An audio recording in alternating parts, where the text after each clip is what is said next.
Okay, it's VOD review time. One of the first of probably quite a lot of VOD reviews. So this is, as I mentioned before, I don't like doing gameplay commentaries. I think they're boring as hell. So I'm doing this instead. I'm going to be examining a recent game, a relatively interesting game, and think about and analyze it basically. Not necessarily like a deep roots analyze, write a report, submit it as a doctorate thesis or anything like that. Just kind of like in the moment, kind of almost like a ramble time, but with a very specific topic of this game in particular. So this deck that I'm using is something I kind of cobbled together. It's based off Swim's Queensguard deck, except he had these I kind of forget what they're called off the top of my head, but basically if a unit was damaged, you got to do the 2 damage and then summon another one and then summon another one until you had all 3 of them on the board. And this was all started by the bear hitting the enemy for 1 damage each time. So I didn't really like that. I don't know, maybe at his level, maybe it's a little bit more powerful, but I kind of felt like it was a little bit too weak, a little bit too unreliable. I just felt like, oh, okay, I've got this card in my hand. Great. How am I going to use this? How am I going to get the full effectiveness out of it? So I was looking through other cards. And I was thinking like, hey, this mercenary dude, the guy who gets 3 strength when he's sent to the graveyard, he actually synergizes with what I've already got in place already. So I put 2 of him in, and I had 3 first lights because weather's oh my gosh, weather's rampant. That's a video for another time. A rant. I don't know if I'll ever do that because it would just be me ranting. I'm not a big fan of where weather is right now. Oh, and also I had the Captain Pirate dude who gains +1 strength whenever you discard a unit. Clan Denim Pirate Captain. Yeah, I rather like him, especially because he's agile, so I can place him on any row. So if the opponent's really spamming that weather, I can kind of switch it up. Also, that prevents cheeky ignies, even though I've only been ignied like three times so far.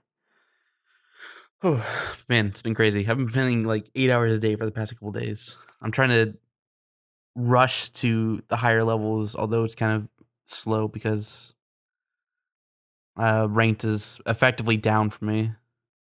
Okay, so basically, that's the idea of this deck. I'm utilizing the Queen's Guards by sending them all the way to the graveyard and then bringing it back as much as possible. But then we have Nilfgaard, who ruins everything. He completely ruins my win condition because of that one unit, the medic dude. He and it happens every single game I go. I'm going up against a lot of Nilfgaard too.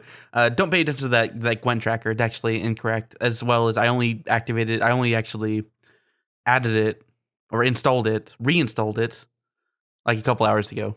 But I've been running in like every other game is Nilfgaard, and then most other games are scoi'tael monster, kind of like a 50-50 split, but it's mostly Nilfgaard.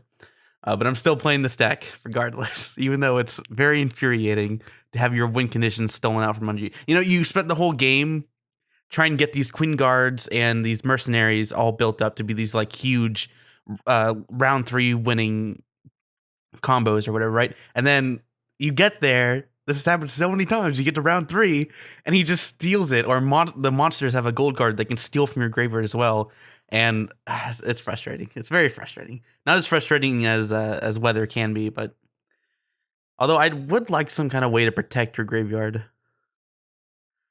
some way to or discard pile, whatever. Yu-Gi-Oh's got me cold in graveyard. Even though I haven't played Yu-Gi-Oh in like a decade and a half. But anyway, so this deck is pretty straightforward. It's very formulaic. You start by getting all the Queensguard and Mercenary into the graveyard, and then you follow up with discarding your hand, just more discards. You play your first Queensguard, and then you try and roll off some value. And I'm not saying I'm playing this deck perfectly, or especially not that it's perfectly built. I mean, I have 4 golds right in this deck. And 3 out of the 4 of them are not neutrals, but your starters, I think. I got that the discard 2, draw 2, discard 2 guy from a pack, but I don't know. It's hard to remember. But yeah, there's definitely some better golds you can put in here. I think Series is a particularly notable one. Oh, and Siri Dash, I think, is a big one too. I might, if I ever get enough. Oh, and Ragnarok. Ragnarok's pretty big. I swear, so many people have that damn card. I almost thought it was a neutral because I was getting Ragnarok almost every single game, and I went to my collection, and no, people are either getting really lucky and crafting it, or they're crafting it. I mean, they either got really lucky in a pack, or they're crafting it. So this game right here has been going on for quite a while. This is usually how my round ones go. Especially against Nilfgaard, because the biggest problem, as you can see right here, right? So he played. I completely missed the setup. I got to go back. Okay, so the biggest problem going against like Nilfgaard and scoi'tael right now is that if you have to win round one, because they will set up some resilient or resistant, whatever that's called, the carry over to the next round. So if you don't win round one, you will almost always lose round two because they have that super buffed up unit going into the next turn. Granted, some exceptions, like if you have an Igni, a Scorch, or a D-Bomb, but you don't always have those. So you pretty much always have to go for that first round win. So that's what I'm thinking right here, right? Yeah, so I'm thinking right here. So I have these 3 cards. He has his 3 plays. And I'm thinking, okay, if I pass now, I have a choice. I can pass now and hope he doesn't have the resilient proc or toggle, whatever, and just win the rest of the game, no problem, right? Because I have 3 revives. I can get all my super strong units back. And I'm also thinking, but wait a second. I'm up 11, sure.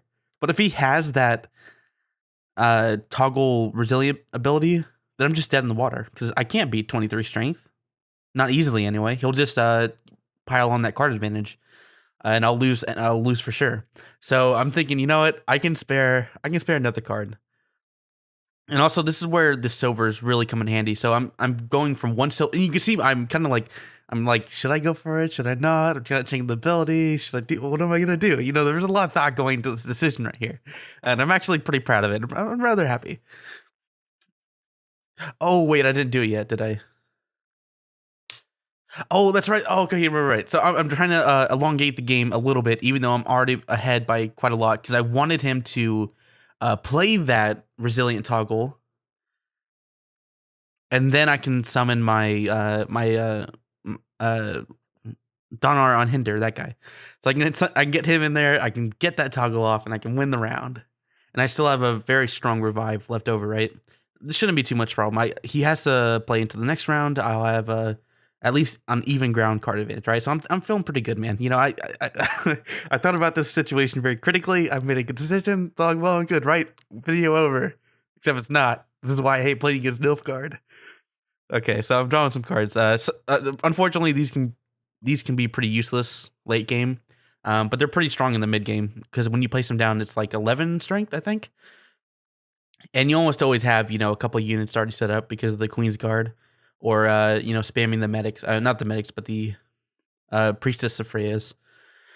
So this is a pretty easy pass, right? I can just. Oh no, that's right. Usually, if you have a revive, you want to try and take out your strongest unit or all your Queen's Guard, so you can force them to overplay or something like that. I'm not thinking playing the revive there is maybe the best idea, especially with what comes next. Oh no, not this. That was another game. Another game they played a Siri Dash with a roach, and then completely negated my revive into my strong unit.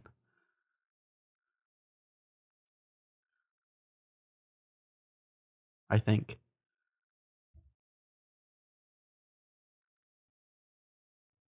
Another thing that's annoying about going up against this guy. Oh yeah, here he goes. He steals it.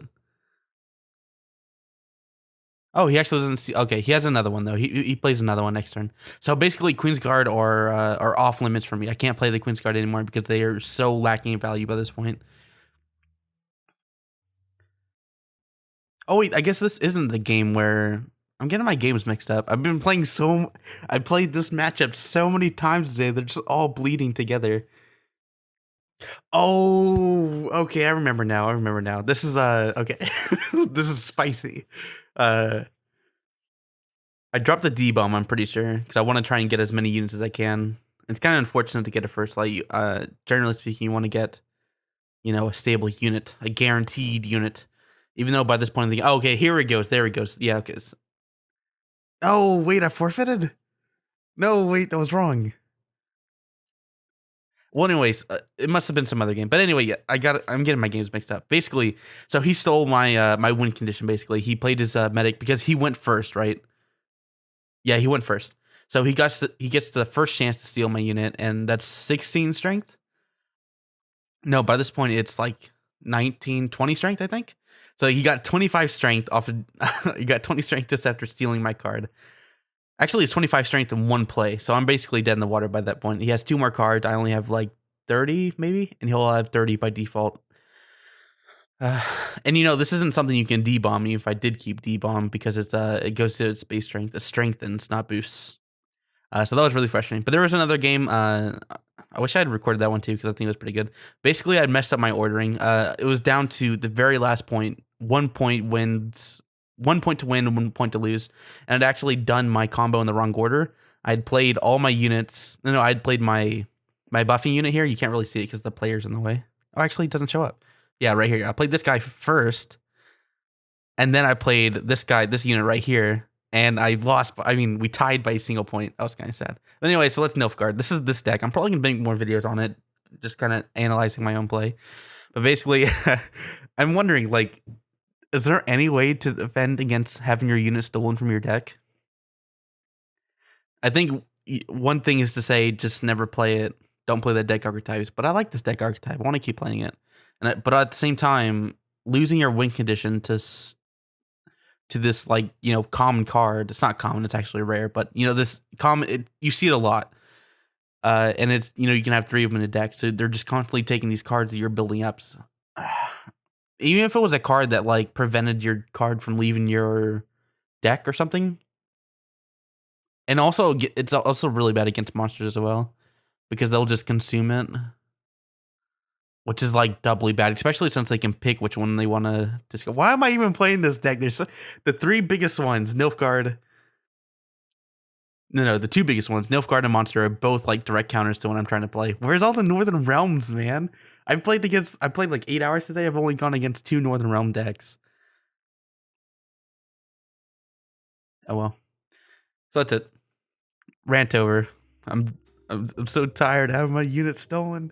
Thanks for watching.